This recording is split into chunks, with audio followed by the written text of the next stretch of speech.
chers amis. Aujourd'hui, on va essayer de vous montrer comment créer votre propre base de données et dessiner quelques formes géométriques. Donc, dans les outils de dessin de MapInfo, on a l'outil de polygone. Cet outil va nous permettre de créer des polygones ou des carreaux, quelle que soit la forme. Donc, par exemple, on peut dessiner la forêt, des zones d'habitat ou quelle que soit la forme polygonale. On a l'outil Polyline. Ça va nous permettre de créer une couche des routes, par exemple, des courbes ou de réseaux hydriques, et l'outil de symbole qui va nous permettre de créer les informations ponctuelles. Par exemple, dans notre cas, on va prendre les points d'attitude. Donc, je vais cliquer ici. Donc, en commençant, je vais choisir cette zone. Donc, on a deux méthodes pour créer la base de notre fichier, qui est un fichier ponctuel. Donc, soit si on veut pas insérer notre donnée dès le début, on peut juste cliquer ici et les icônes vont activer. Donc, on va pas utiliser cette méthode dans ce vidéo. Donc, on va utiliser l'autre méthode. Donc, on va commencer par la création de notre base de données. Donc, c'est la préparation. Et on va commencer à dessiner les points d'attitude et insérer automatiquement. Et en même temps, on va insérer les données. Donc, on clique sur Nouvelle table, comme ça. On clique sur Ajouter à la fenêtre carte pour ajouter notre fichier dont on va travailler dans cette carte. On désactive cette case. On ne veut pas ouvrir une autre carte. Donc, on laisse vers créer parce qu'on n'a pas déjà travaillé sur un table ou quoi que ce soit. Donc, c'est notre première fois. Donc, on clique sur créer. On va créer trois champs. Le premier champ, c'est le champ d'attitude. Et le deuxième, c'est la longitude et la latitude. Donc, on va cliquer sur, on va taper Z et on va choisir entier. Donc, on a un chiffre qui est entier. Il n'y a pas de virgule. On clique sur ajouter un autre champ et on va insérer l'X. Donc, on va la laisser flottant. On va ajouter l'Y, aussi flottant. Et on clique sur créer. Comme ça. Donc, on va choisir notre dossier.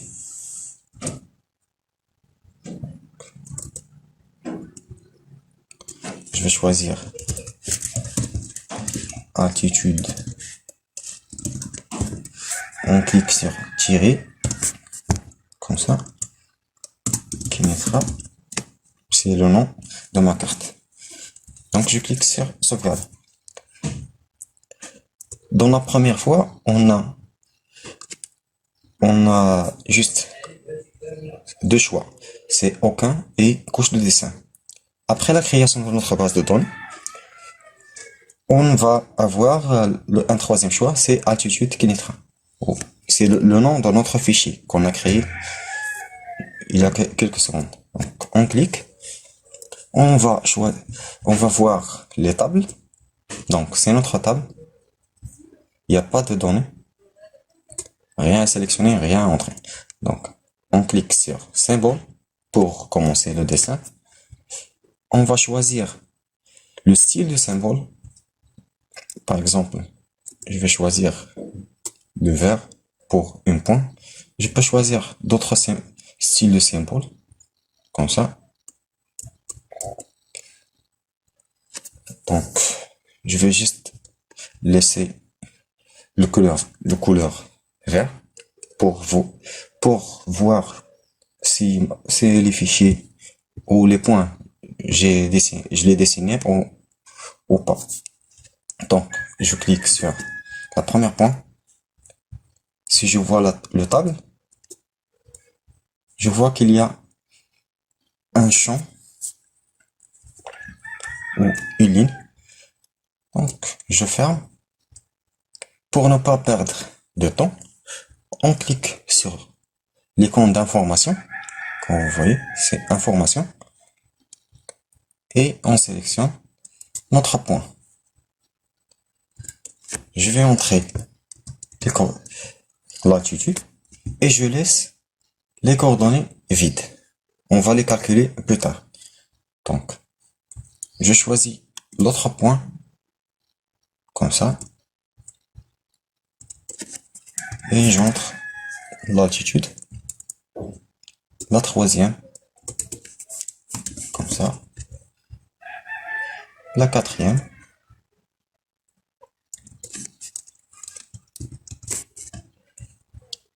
puis la cinquième et ainsi de suite jusqu'à la fin dans notre fichier ou dans notre dessin. Mais avant tout, on doit toujours cliquer sur enregistrer table pour enregistrer notre travail. Je vais continuer le dessin et on se verra après la fin de notre dessin. Donc mes amis, après qu'on a terminé notre travail, on peut voir qu'on a notre tableau bien rempli. Donc on a l'altitude et la liste des coordonnées encore vide. On peut voir les altitudes sans voir notre carte.